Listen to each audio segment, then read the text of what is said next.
Hi, folks. This is Rick Doc Walker, the DOC. This is John Kime, and you're listening to the Mess Hall with Rally Captain and Tailgate Ted.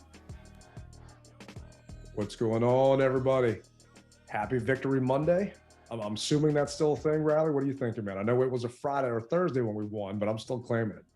Ted, let me tell you, it's Victory Thursday, Friday, Saturday, Sunday, Monday, all through the week up until we play the Packers. Now, I know that at some point in time, we got to say, all right, enough's enough, but I'm carrying this victory like it's a newborn child, man, because we haven't had one in such a long time, and I'm going to hold on to it and cherish it. But on a serious note, nah, man, we're good to go. And thank you for everybody that's listening. Ted, let's get it. Amen, man. Amen. And for those of you that are listening and that are new, this is the DMV Mess Hall. I'm joined as always by my man, Rally Captain. Man, it has been a long time. You know, we won week one, Jacksonville, and I went on Fox 5 the day after and chatted with my good man, Wisdom Martin, and he was knocking the game, just like everyone's been knocking the game. But you know what? Thursday night football in general is a bad product. So to throw Thursday night football out there when the guys just got done playing a game on Sunday. Monday, they usually come in to get checked out and get any treatment. Tuesday is their off day. Wednesday, they start installing. Everything gets thrown out of whack with a Thursday night game. They don't get a chance to have their off day. They don't get a chance to relax. They don't get a chance to game plan and actually install anything. So yes, people are blaming the fact that it was the Commanders and the Bears. And yes, it was two bad teams on TV. But I feel like if that was an actual Sunday game versus a Thursday game, we would have got a better showing. But all that matters is we got the dub. And the big one that I wear around my neck. That's right. We got the dub. And I could see that thing from my section in the stadium. And it was massive. And I know a bunch of other burgundy and gold fans that were at the game saw it. And, you know, for those that don't know, Rally and I were both out in Chicago. I typically do 1 or 2 away games a year. And this was the one that I wanted to do because I wanted to check Soldier Field off the list before they stopped playing games out there. And I got to join Rally for the actual rally on Wednesday. And man, that was a good time. Let me tell you, I had a blast out there, man. There were so many burgundy and gold fans out there, so many people, so many strangers, but so many listeners and just so many fans of the team in general that made it out.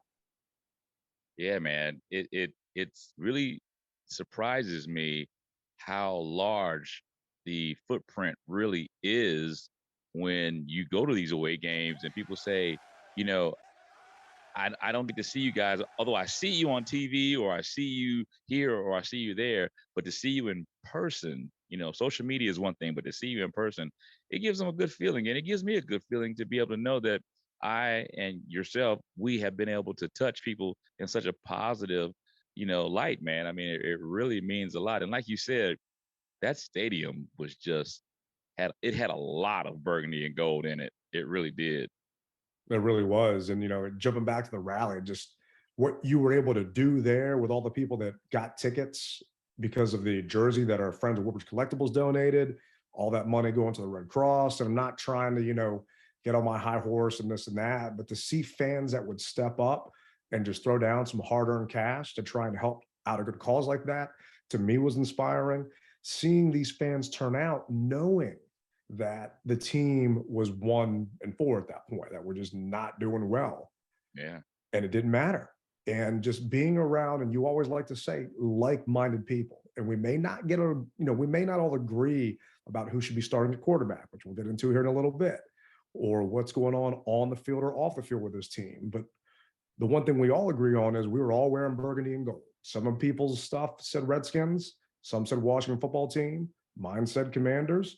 But we all love the burgundy and gold. And it was refreshing from my standpoint to be in a room full of those people, to get away from the hatred that's on social media and in the national newspapers. Because on Thursday, there was some stuff that came out that was kind of frustrating that we'll touch on briefly. But just for one night, just for a couple of hours, it was so peaceful, man. It really was. I felt like I was at a retreat and just on a resort someplace relaxing. the brotherhood, the brother and sisterhood, man. That's what it all boils down to. And that's what I always try to get across to people.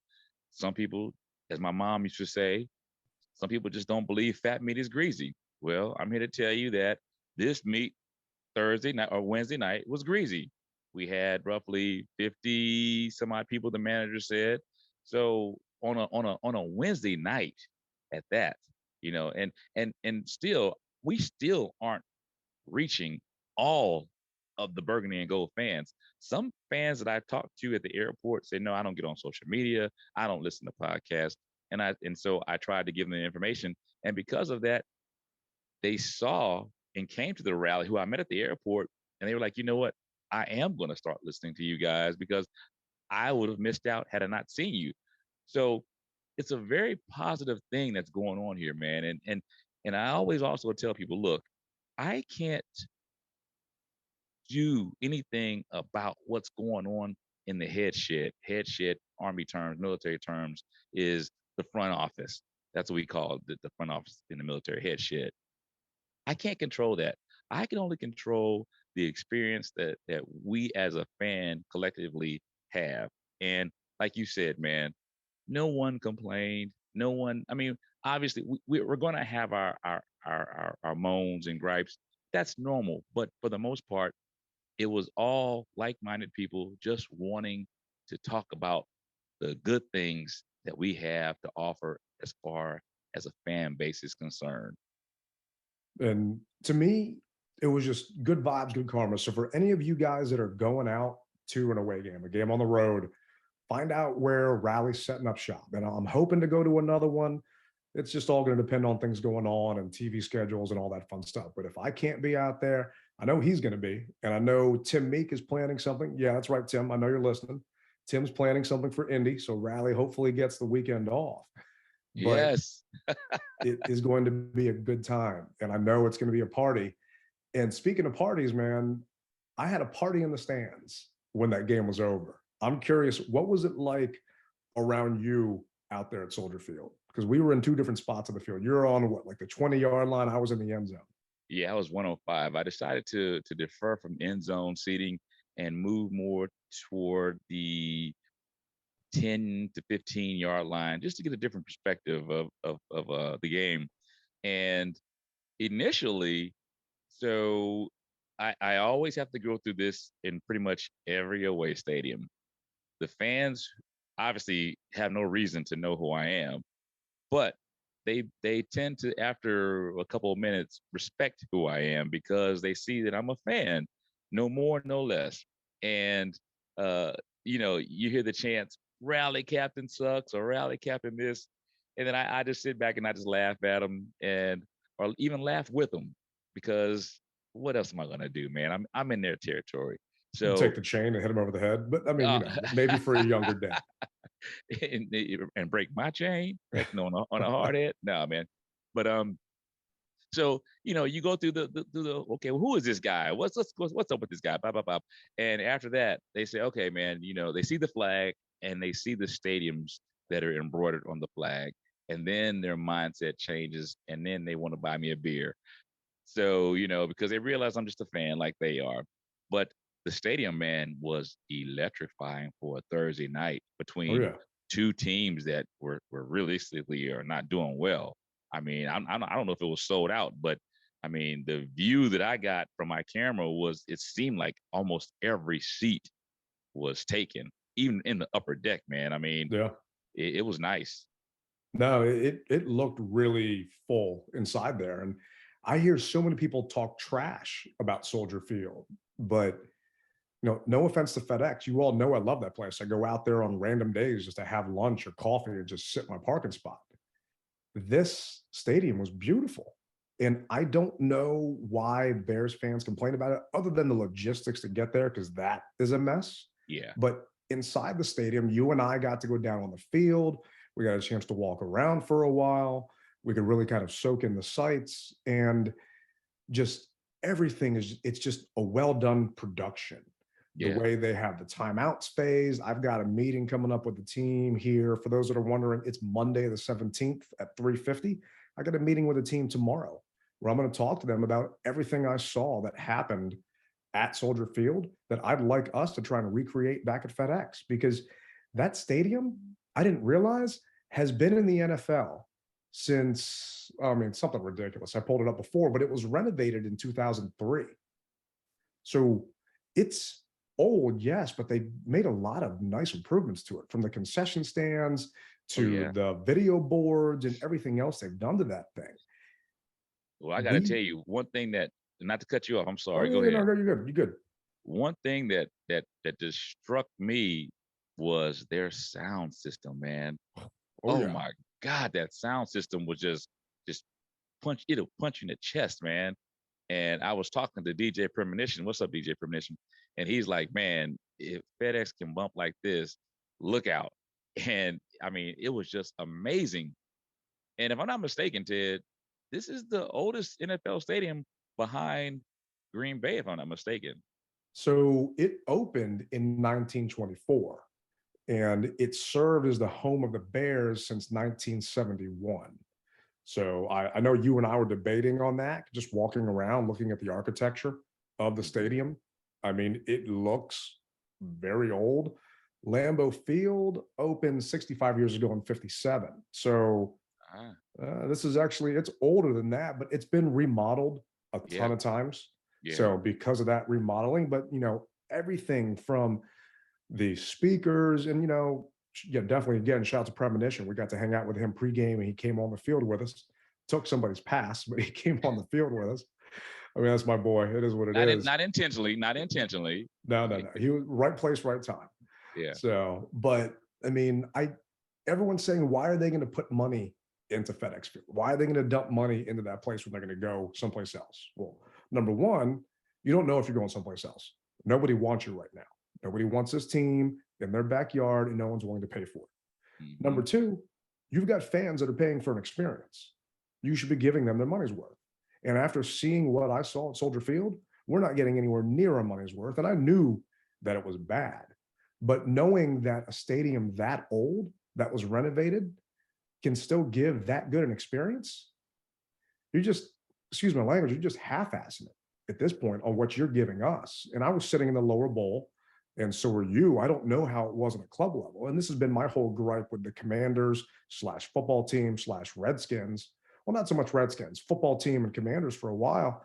They're making improvements to the club level. They're not making any improvements to the lower bowl or anything else. And it's frustrating to see when you go to a stadium like Soldier Field. And I know you travel all over the place to see what these other fans get a chance to experience and what we are stuck experiencing on a week in, week out basis back at home.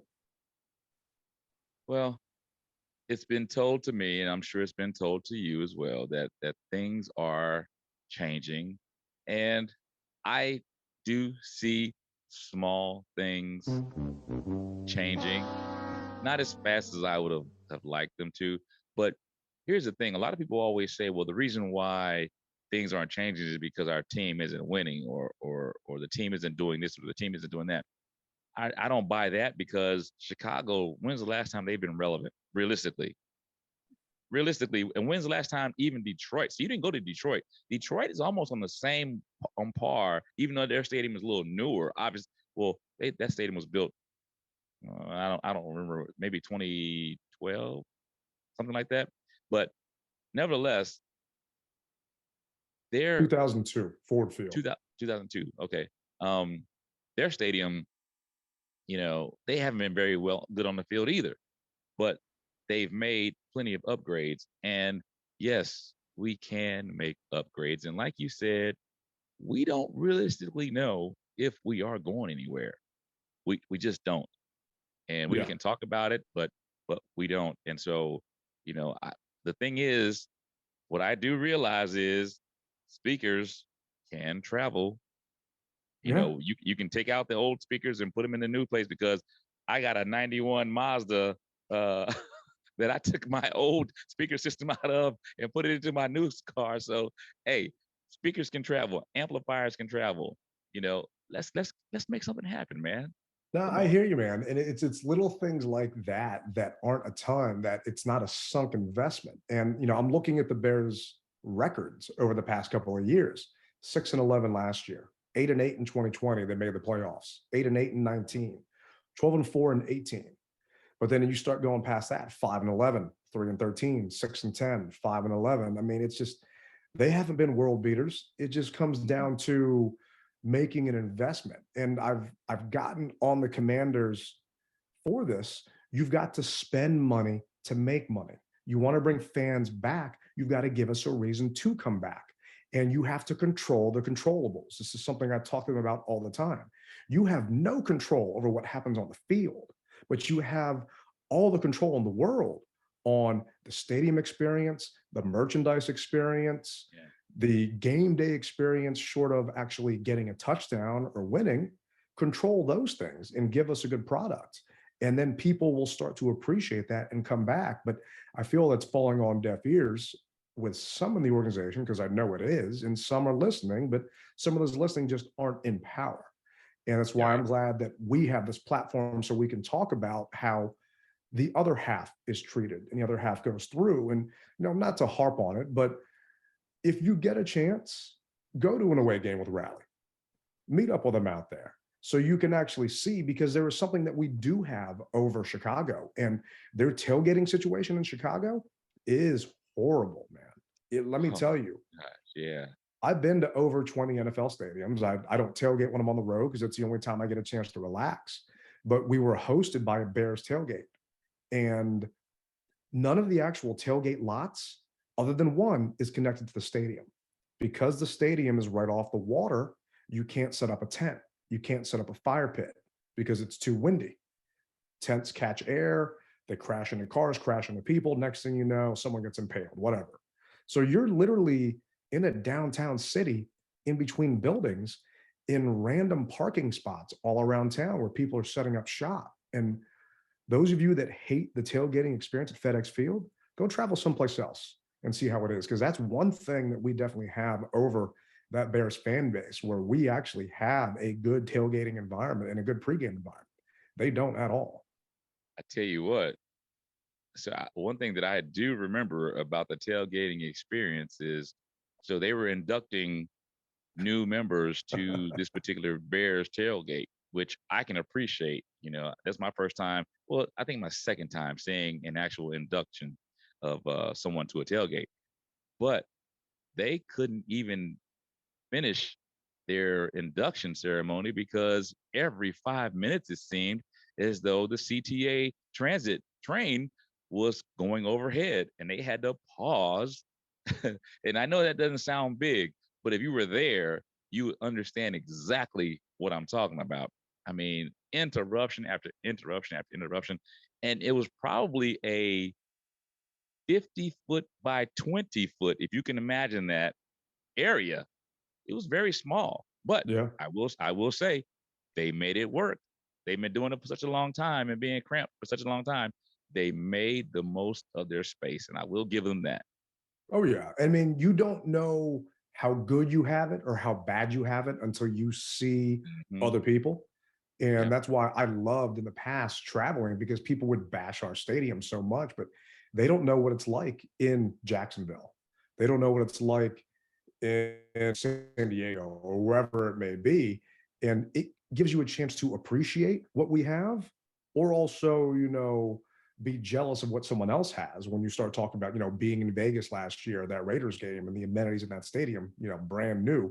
So I don't blame them for being nice, but walking around the lots and walking to the game, it was a 2-mile walk to get basically from my hotel out there. And I had to do that same walk back. And when you're leaving, you're just in a sea of people. Imagine being in the slowest marathon full of just smelly, overweight Italian Bears fans, all pissed off because their one kick returner couldn't catch a punt, and all angry. And you're sitting there, lonely Commanders fan by himself, walking in the dark. I mean, it was definitely a sight to see, and also not a place I want to be in, because you have no way to go other than these small little walkways out of that town. It wasn't good, because I wind up getting lost coming back out, even though I told everyone, you're looking for the Michigan Avenue station. Well, I should have zagged instead of zigged. And so next thing I know, I was on the other side.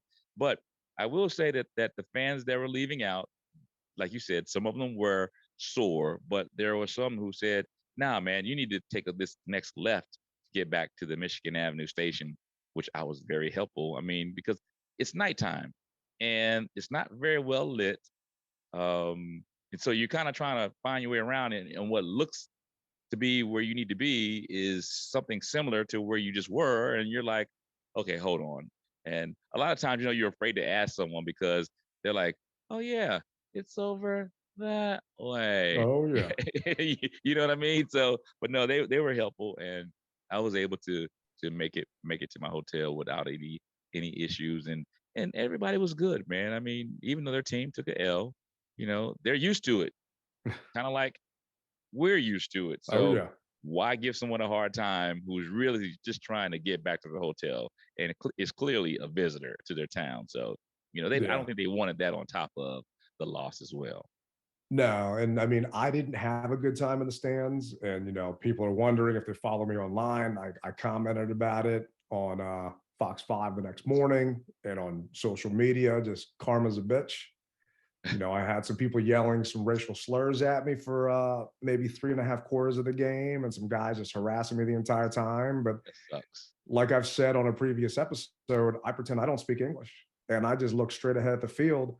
And whenever we would do something good, I would stand up and cheer, but not even bother turning around to these dudes. And then finally, when we got the go-ahead touchdown, I broke my rule and I turned around, and they were gone.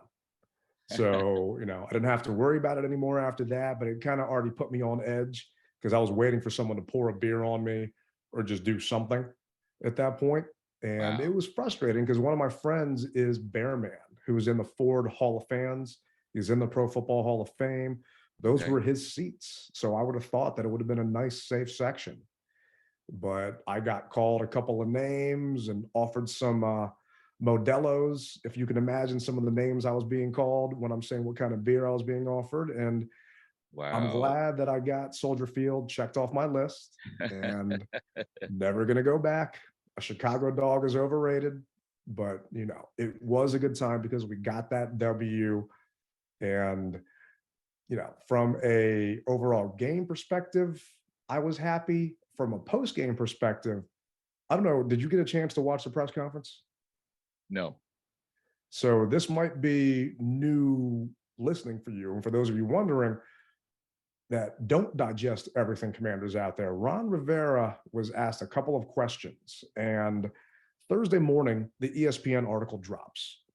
My social media is blowing it up, and I've got people attacking me. I'm thinking, I know I was out till 2 a.m. drinking, but I know I didn't do anything crazy or tweet anything. What's going on? And it's because the ESPN article came out about Dan Snyder. Nothing new. All this is stuff that we already had heard about in the past, depending on how in tune you are with the team. But people were attacking me and attacking other fans for traveling to Chicago and supporting Dan. And I tweeted back saying, my money's going to the Bears owner tonight, not to Dan, so pound sand. But during the press conference, Ron got asked a couple of questions that set him off. Al Michaels on the broadcast mentioned Dan Snyder and said what the league would love is for him to sell the team. He's become a major problem around the league, obviously. That was his quote during the broadcast. Okay. So I'm wondering, I know obviously you didn't hear that because you're coaching. Right. How throughout today, how did you hear that news? Did it affect you? No, because the truth of the matter is it's not important to me. Okay, what's important to me is the guys in the room, and that's something I've been trying to establish. I'm trying to get beyond all this stuff that's on the outside that's noise as far as I'm concerned. What I'm focusing on is the development of this football team. There's a group of young men in there that deserve better, okay, in terms of they should be acknowledged for what they've done, what they're doing. I don't want to get talking about something that I can't control anyways. I have no input. I have nothing to do with that. What I want to do is everything in that room. And that's what I wish we could just stay focused on. And it's difficult, it's hard, but for whatever reason, we're going to stick to what's interesting, and that's playing football for our guys. Ron, you sound more fired up about, you've given similar answers in the past about this, but you seem more fired up now. Is it just something about the circumstances? No, what's important is these guys, okay? For the last couple of weeks, honestly, I'm gonna speak my mind for a second. It's been hard. It really has. You lose 4 games in a row, and everybody wants to get you, just get on you. And they've played their asses off. They have. They play their asses off for everybody. They come out and they show up. They work hard. All right. They don't complain. Okay. They hear all this stuff and they got to deal with it. I get that and I respect them for that because they're resilient. They come back. Everybody keeps wanting to say, I didn't want anything to do with Carson. Well, bullshit. I'm the fucking guy that pulled out the sheets of paper, that looked at the analytics, that watched the tape in the freaking, when we were at Indianapolis. Okay? And that's what pisses me off. Because the young man doesn't deserve to have that all the time. I'm sorry, I'm done.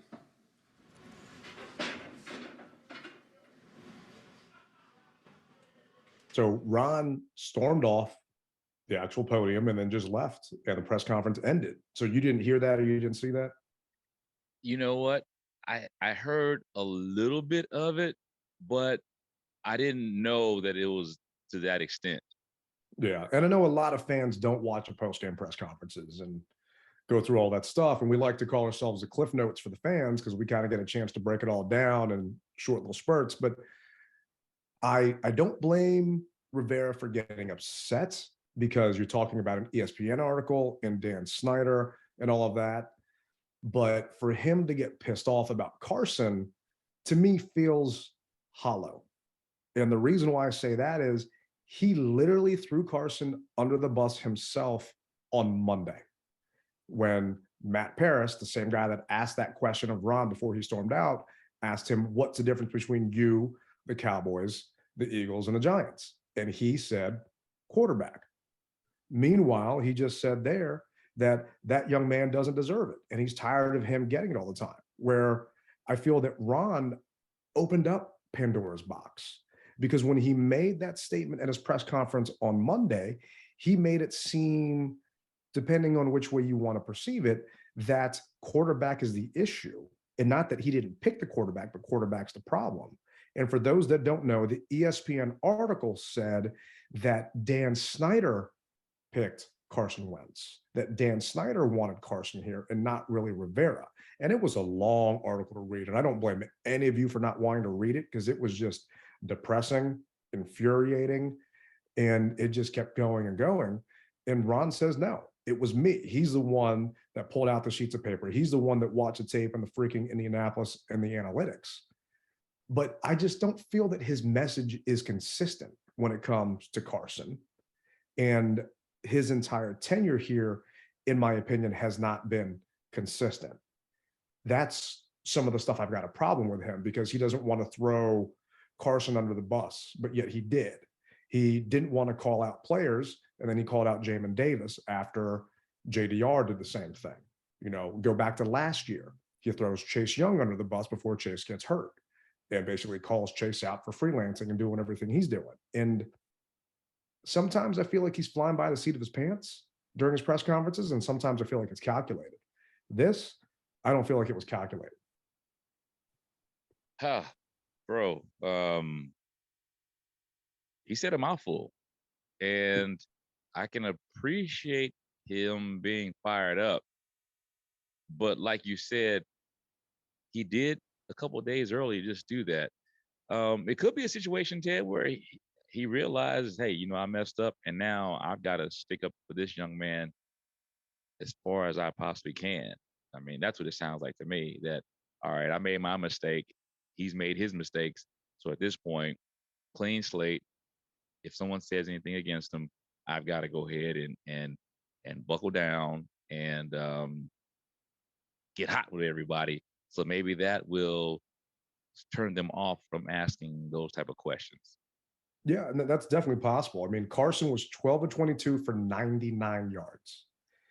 He didn't have 100 yards passing, and we still won the game, which is, hey, you know, I'll take it.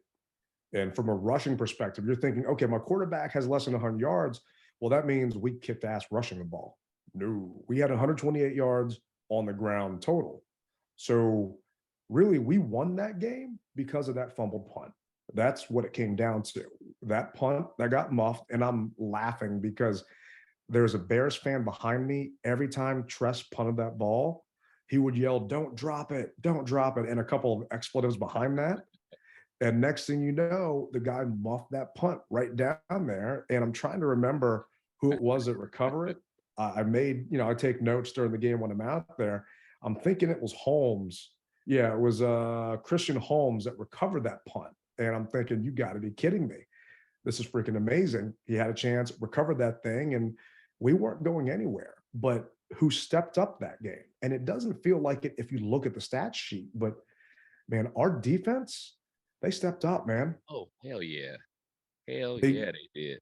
they really did. And there was a stat that I saw, and this is from a guy on Twitter. I'm thinking it's legit, but he's saying the Bears are the first team in 40 years since the 82 Saints to rush for at least 238 yards and score no more than 7 points. Wow. They're the fourth team in NFL history to have 200 plus rushing yards and 150 net passing yards and score no more than 7 points. And it came down to, yeah, he's an NFL writer.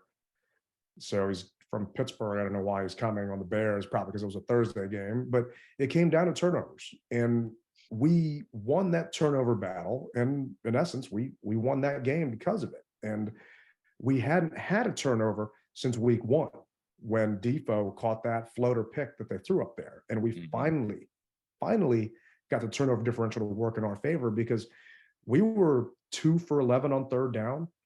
We really weren't moving the ball at all. And hindsight, Carson had a broken finger.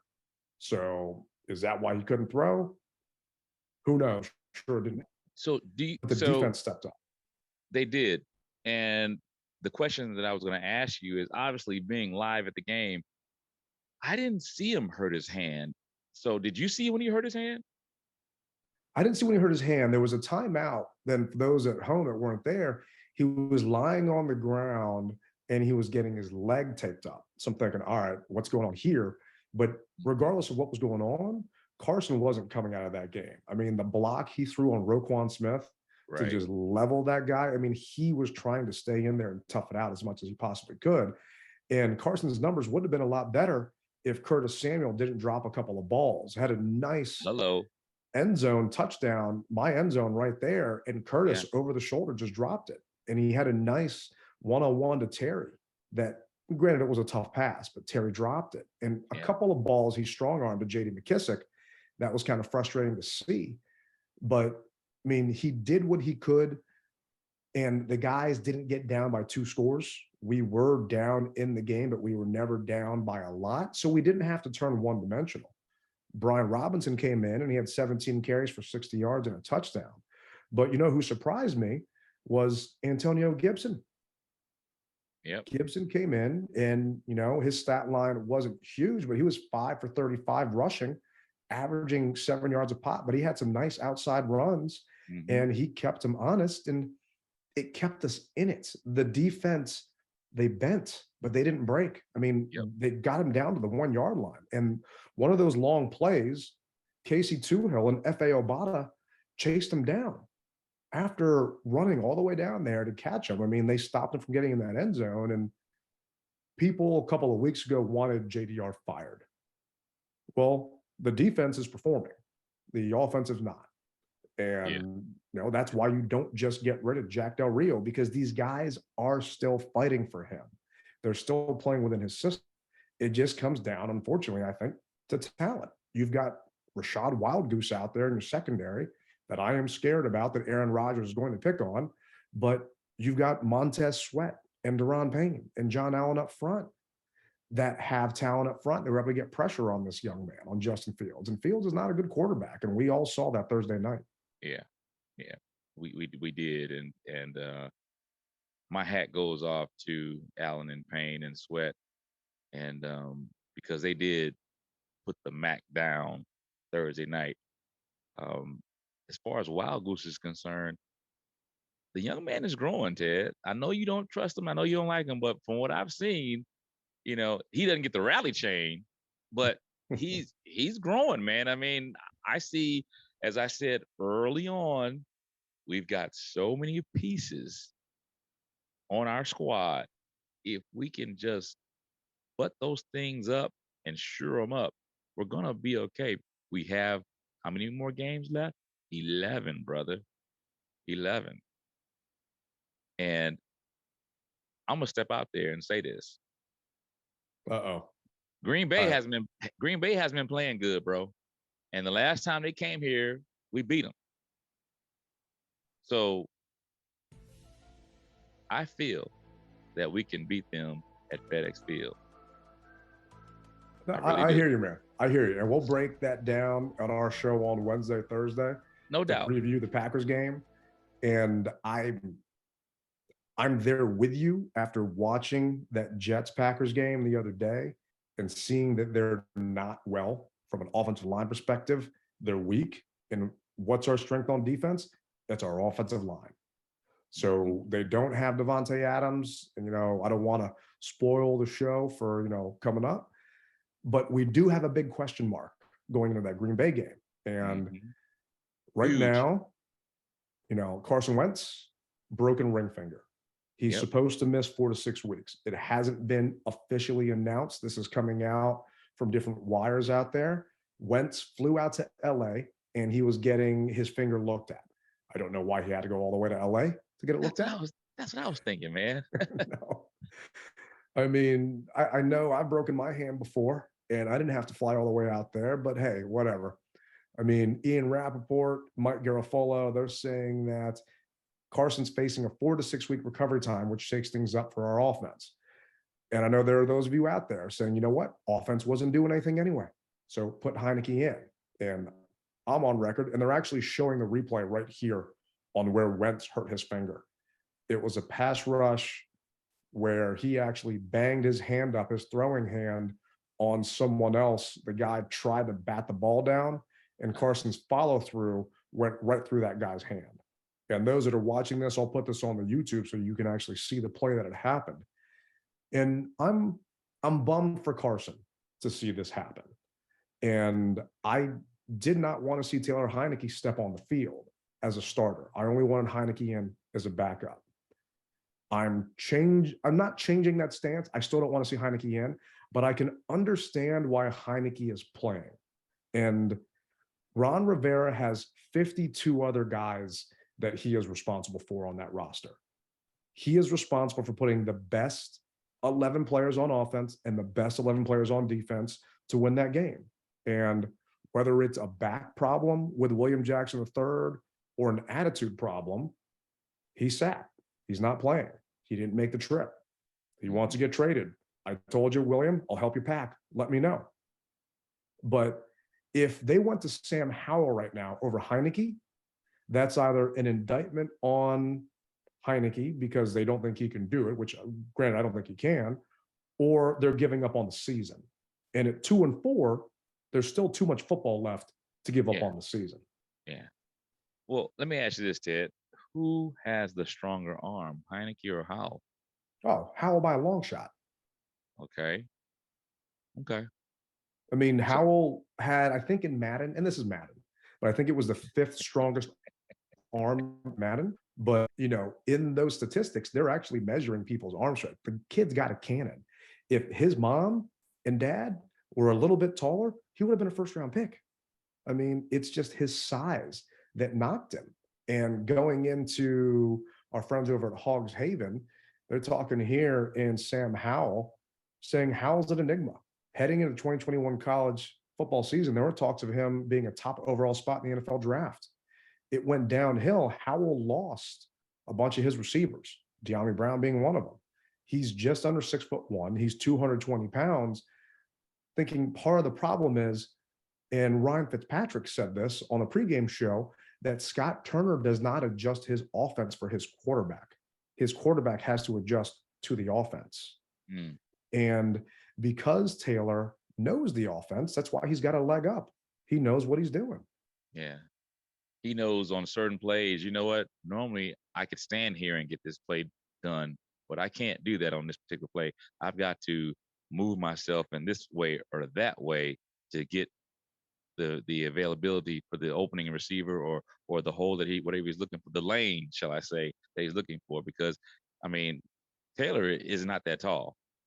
No. So he's got to be able to know what he can work with. And he's done this his whole collegiate career and now obviously his short professional career. He knows what he needs to do because those guys are going to be trying to swat the ball down, and that happened a lot last year. But I think, Ted, that if I'm not mistaken, I heard that he went to some type of strength coach for his arm, and his arm is a little bit stronger this year. It's a So little bit stronger. I mean, it's still a candy arm in NFL standards. I mean, I was out at training camp, and you can see the difference in just the rotation of a ball when Wentz threw it, when yeah, Heineke threw it, and when Howell threw it. And Howell does not have a strong an arm, but the young man is young. It's his rookie season. Heineke started 15 games, 3,419 yards, 20 touchdowns, 15 picks. We know what we get with Taylor Heineke, and it is not a playoff team. Yes, Heineke did not have a healthy Curtis Samuel. Yes, he did not have a Jahan Dotson, and hopefully Jahan plays this week. He did not have a Brian Robinson. So he did not have the weapons. But what we will lose is that deep ball, those deep balls that we had to De'Ami Brown during that Titans game. I'm sorry, Heineke's not making that throw. But I am okay with it from the fact that there are 52 other guys that deserve to win. And that's why I got so angry on Friday on social media, because you have, and I'm putting in air quotes, fans of this team that want the team to lose. You have fans of this franchise that want the team to lose. And to me, I'm sorry. If you want the team to tank, that is loser talk, and you are a loser. If you have a Terry McLaurin jersey or a John Allen jersey or Jahan Dotson jersey, why would you want those guys to be miserable going into a 5-game losing streak? Because you think it's going to get the owner removed? Give me a break. That's just ridiculous. You're just making up excuses, and you're attacking fans and players because you hate Dan. yeah. We've said it before, and I'll continue to say it. I don't root for the team for Dan Snyder. I root for the fellas who are spilling blood on the turf, man. That's Amen. what I root for. And those fellas love Taylor. They get behind him. They They've got do. his back. And are we going to go on a 4-game winning streak? I don't think so. But I don't know. Time will tell. Time will tell. And can we beat the Packers? Yeah. Can we beat the Colts? Yeah. Time will tell what's going to happen. Are we going to make the playoffs? I highly doubt it. Reason being, look at our division. You've got a 6-0 team, a 5-1, and a 4-2 team. So 4 teams are not making it in the playoffs from the NFC East. Let's just be realistic. That's just not how it works math-wise. We have to get tiebreakers over the Packers, which is good. We're going to have to get tiebreakers over the Vikings. We've got to win our division games.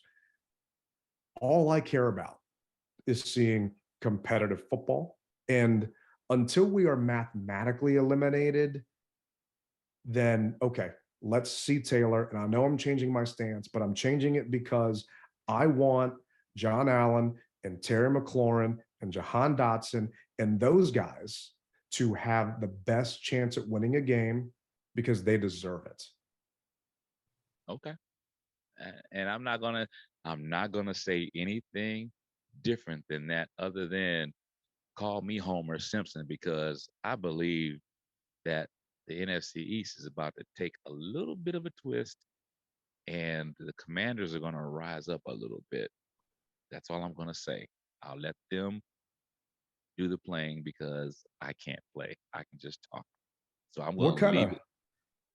What kind of Kool-Aid's in that jug you're drinking? I need to know, man, because I hear you. And those that don't know, Rally was on a Fox NFL Sunday clip, kind of a little NFC East trash talking, and it's on his Twitter. You can find him at Rally Captain. The DMV Mess Hall Twitter retweeted it. I'm at the airport. We're flying out Friday morning. There's a bunch of Commanders fans on the flight. And I'm thinking, what games can we potentially win? And this is when Carson was still the quarterback. So I'm thinking, okay, Houston, we can win. Indy, we can win. Other than that, the way Carson was throwing and the way Carson was looking, I didn't see any other winnable games. But in regards to the East, we're still the last team in the East when you think about it, the way Saquon is running and the way they're playing. I mean, they just beat the Ravens. The Eagles are still undefeated, and the Cowboys are doing this with Cooper. And who knows what's going to happen when Dak comes back. I just can't wait for that whole thing to implode. But I don't think we're leapfrogging anybody in the division just because we've dug too big a hole for ourselves to jump out of. But we'll see. Well, just like no one expected the Giants to beat the Ravens, they did. So on my pool, I voted for the Ravens. So you just don't know how the ball is going to fall. You just don't. And I know that, you know, it's improbable. It is. But at the same time, that's why we play the game, brother. And I am looking forward to it. Everyone thought that Green Bay was going to beat the Jets. But look what happened, man. The Jets said, we don't care about that. They put that smack down on them. Yeah. Like you said earlier, the players rally behind HeinickEEEE. They just do. And I mentioned to JP Finley, shout out to JP. I said, this could be the spark that the team needs to take them to another level. I don't know what level that's going to be, so don't get me on that. But I see and feel something different going into this game. I just do, man. Yeah, I'm right there with you. I think we've got a good shot at the Packers game, and we put a question out there to our listeners. Who would you rather see? And are you excited to see Taylor under center? And we got a couple of people to call in. This is from JC.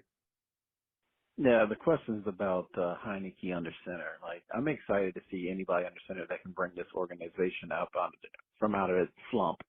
Because from the top to the bottom, we are 8 up all the way, and you just want to see them turn it around. I mean, you had a chance to have the culture get involved with this team from the very, very start, but again, I think they failed there too. But anything that'll bring about some type of culture change, some type of movement, I think it'll be great. If that's in Tyler HeinickEEEE, that'll be great. That'll be awesome. But if not, like I said, it is what it is. And we appreciate you, JC. Thank you. And I think Rally's there with you, man. It's that spark. It's that extra added boost to get this offense moving, because for some reason, Carson and Terry weren't clicking. But we all know that Taylor and Terry were last year. And even though a couple of those passes, Terry had to jump up and got himself knocked out for a game, and I blame HeinickEEEE for that, but they did have a connection. And I'm curious to see this offense run with the weapons it has as it's truly designed, as Scott Turner really wants it to be.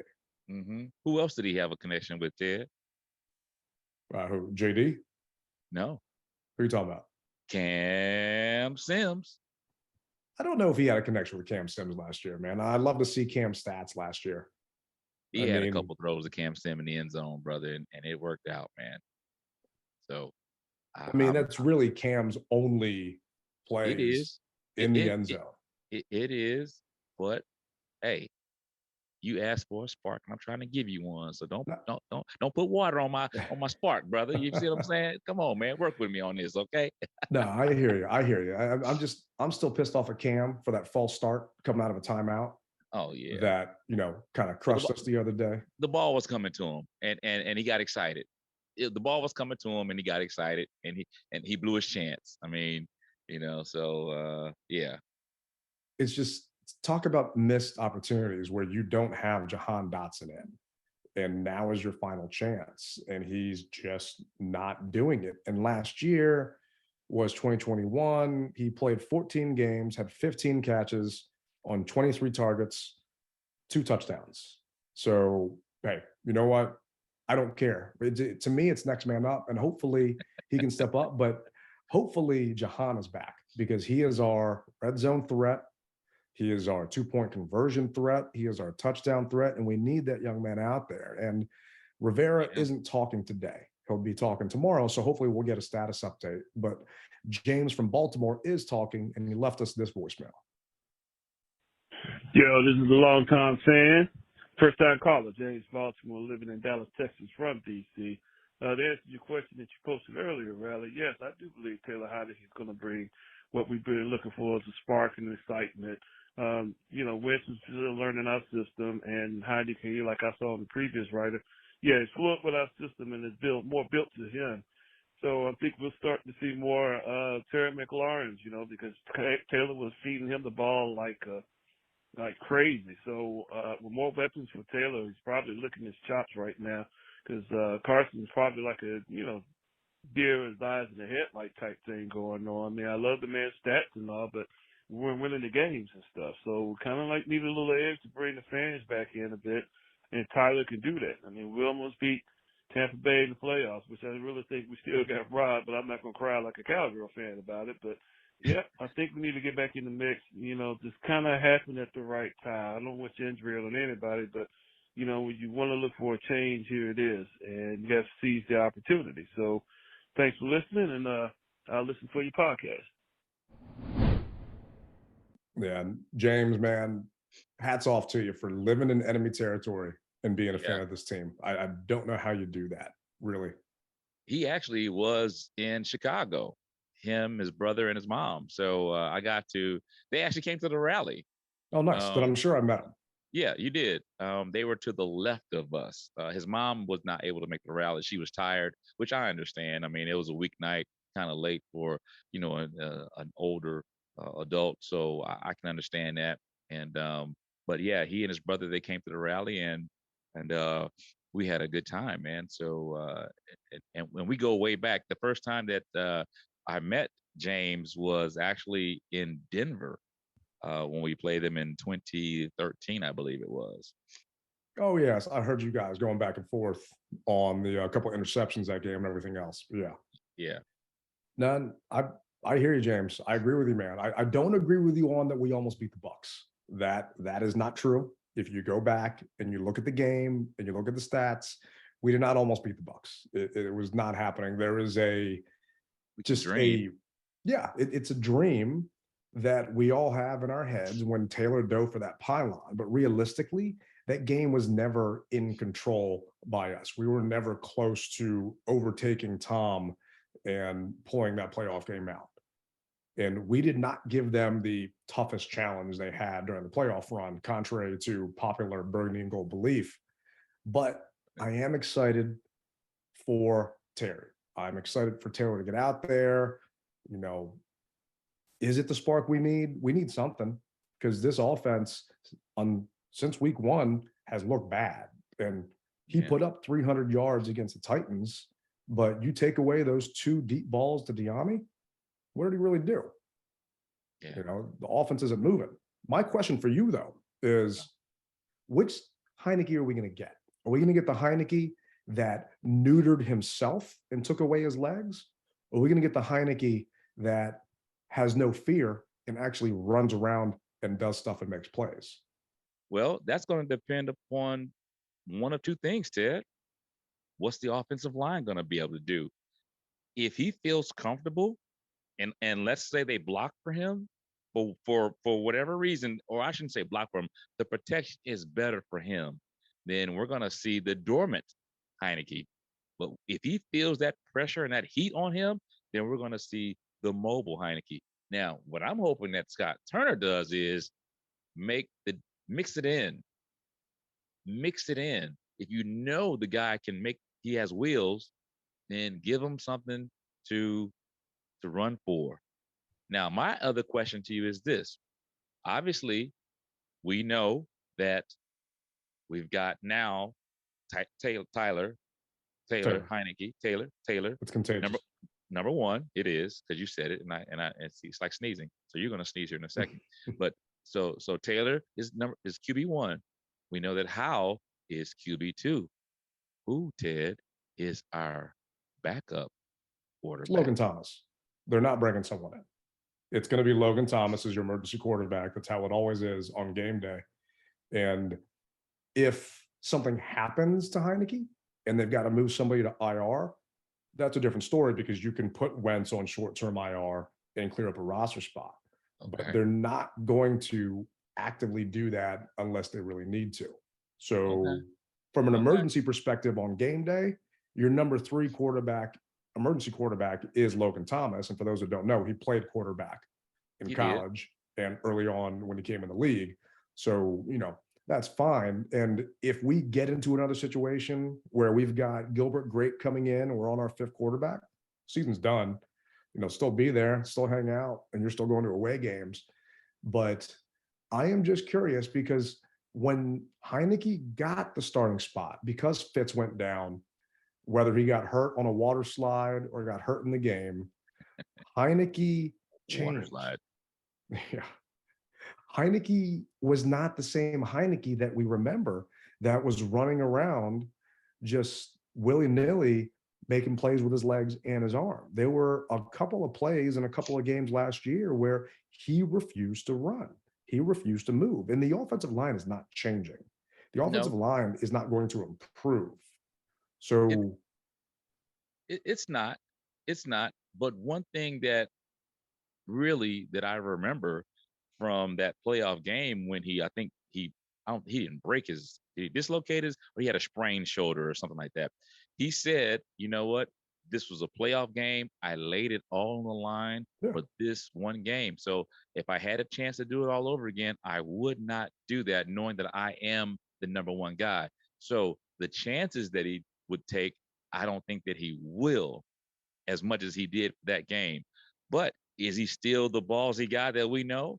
I believe so. And it's going to almost be like a Willie Beeman type of deal. I honestly believe that, because this is going to be his first real action. And Willie Beeman was from the Any Given Sunday. So, who don't know, who Jamie Foxx played the quarterback, and he came in and he stunk the joint up the first game or the first little bit, but then he found his sea legs and he started to throw up and then he balled out.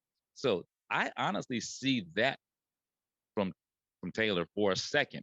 I see him getting the speed of the game because he hasn't played, and it was preseason when he played against backups. Well, now he's got a starting team defense coming after him. So I see him struggling initially until he can get the speed of the game down. And maybe it might come in the second quarter. You know, it might come in the third quarter. But initially I see him struggling a little bit. But I see him after that getting the speed down. Look out. Yeah. And our friend Johnson decided to chime in here on the question as well. Okay. Hey, look, Heineke is going to be on this quarterback for us Sunday. I'm glad to see him. He's a mobile quarterback. Again, the problem we have is not with the quarterback, it's discipline. If we can maintain discipline, keep the penalties down, we can win. We should have won all the rest of the game. Penalties, penalties, penalties. We got to keep them down. We cannot keep going backwards. We have to go forward. And you cannot go forward with penalties. Heinicke is a mobile. He's a quarterback. He likes to run. He thinks on the fly. I love to see him play Sunday. Johnson out. Yeah, I appreciate that, Johnson. And I still didn't say it. I should have said it to people when we were at the rally. Tailgate out when I walked out and just dropped the mic. But we can't play another team and play against ourselves. And I agree with you, right, Johnson. You know, we had 7 penalties this past week, but the 7 penalties were only for 36 yards. So it didn't kill us. We're not going to beat Aaron Rodgers if we're losing the turnover battle. We've got to play a good game regardless of how much the Packers are reeling right now. Taylor gives us a chance, but keep in mind, he also gambles. He also has propensity for turnovers. He had 15 picks last season, and he doesn't like to step in the pocket. So it's going to be a roller coaster with Taylor. Do you blame him? I don't blame him, but there are times when there's a pocket in there, and Carson had a pocket as well, and he didn't step into it. So both of these guys are going to give you problems. It just depends. One can get out of it with his arm. The other can get out of it with his legs. So which one are we going to get? I'm very curious to see what happens. And I still want to go back and watch the Packers film and watch all their losses before I give a prediction for the game, which I'll do between now and Wednesday. Okay. But our good buddy Cord decided to give us his opinion. What's up, Cord? I cannot wait for this game on Sunday against the Packers. This ain't the same Packers team we've seen. And Aaron Rodgers got a thumb issue, Heineke under center. You know, I've always said this team the offensive line is not built for a pocket passer that can't step up in the pocket and scramble around. You get Heineke in there and let him scramble around, hit a deep ball to McLaurin, you know, get McKissick more involved. You know, that Russian attack, run the ball. We should have learned that, you know, the other day when we beat Chicago. You know, we just got to be smarter, decision making, play calling, all the way around. We can beat the Packers. We can make a run. I'm still a believer of it. I'm thinking Cord and you have the same Kool-Aid in your jugs. Because I agree, we can beat the Packers, man. Why you gotta be like that, Ted? How can we get this kid be high on life, brother? Come on, man. I agree, we can definitely beat the Packers. We definitely got a good shot at that game. To me, let's take it one game at a time. You know, we're 2-4. Let's get to 3-4. All right, let's get to 4-4. Then let's start talking about things, because that 4-game win streak we had last year was all on the back or the legs of Antonio Gibson. That was not a Heineke 4-game win streak. That was an Antonio Gibson 4-game win streak. Heineke was averaging 200 yards, somewhere around there, 213 yards. And Gibson was running his ass off. And do we have that potentially? 1-2 punch with Robinson and Gibson? Yeah. But since those two guys have been in, we haven't gotten 100 yards rushing. So I think the key is we cannot go down by 2 scores and turn ourselves one-dimensional. If we can stay in this game and stay with the game plan and not force whatever quarterback's back there to drop back 40 times, then we got a chance, because the defense is stepping up and they are keeping us in games. Definitely. Hat goes off to those guys, man. Straight up. Yeah, man. I mean, F.A. Obata is from, I want to say the UK. He's part of the NFL Europe program or the NFL exchange program. And he made a funny joke stating that he headed the ball. Okay, he's Nigerian. Soccer. Yeah. And he said he headed the ball basically to John Allen. And his sisters are from London. Yeah. So he's, you know, from overseas in England after leaving from Nigeria. And he headed the ball, and then John Allen ended up catching that interception.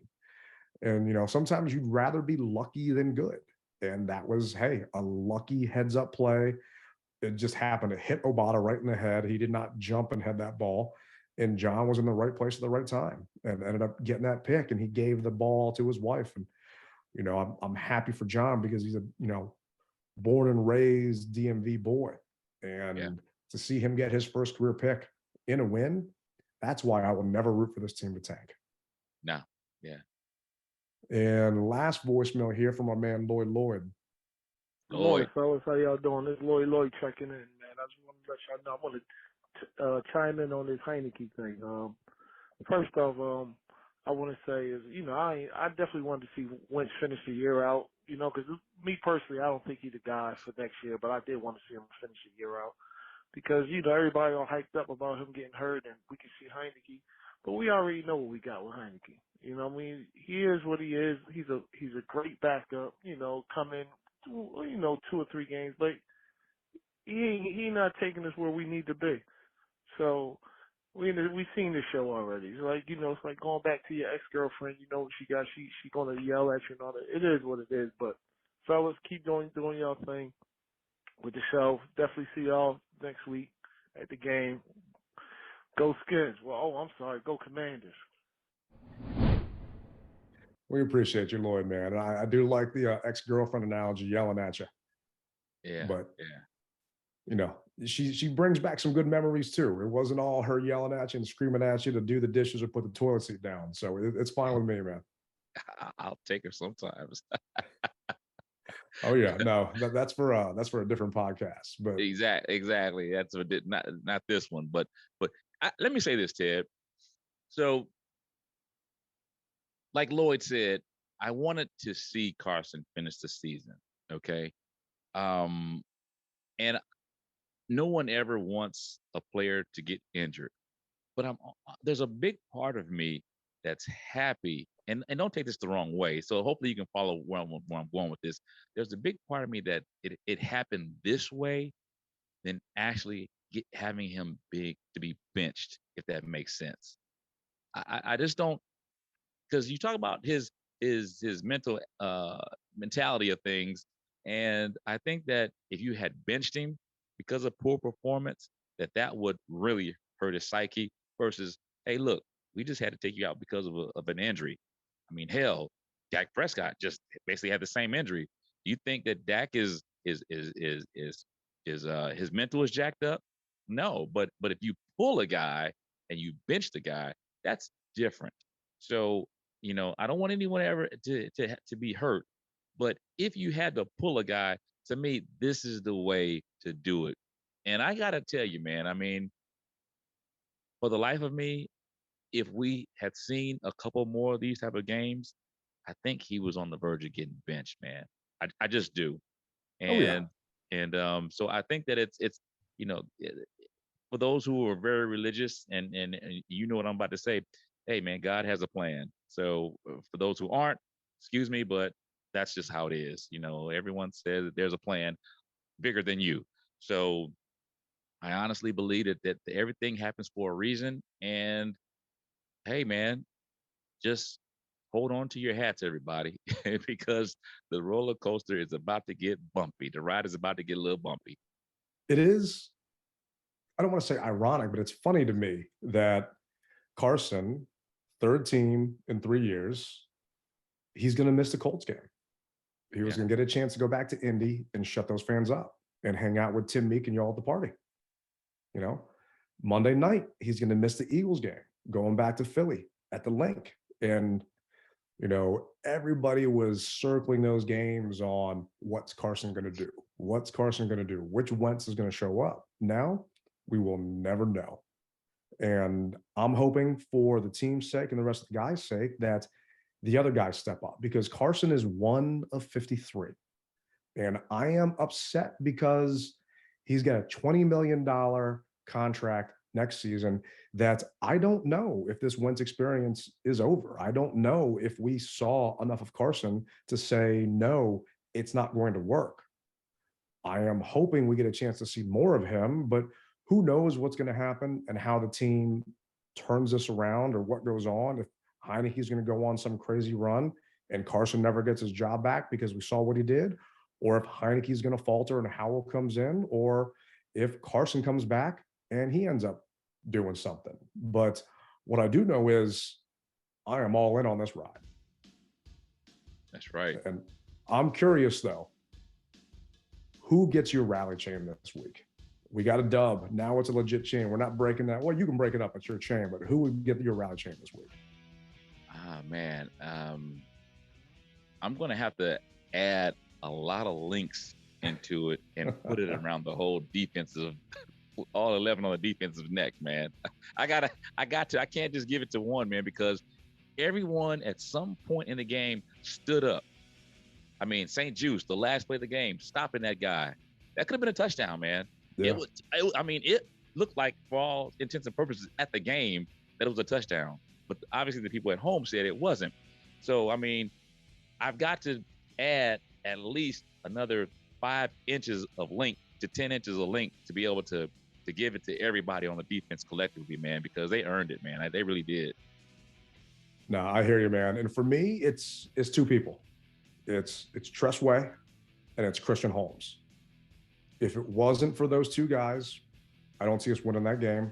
I don't see us moving the ball, getting that close to the end zone and actually scoring and giving Brian Robinson a chance. And I was close to hitting my parlay because we got the Robinson touchdown.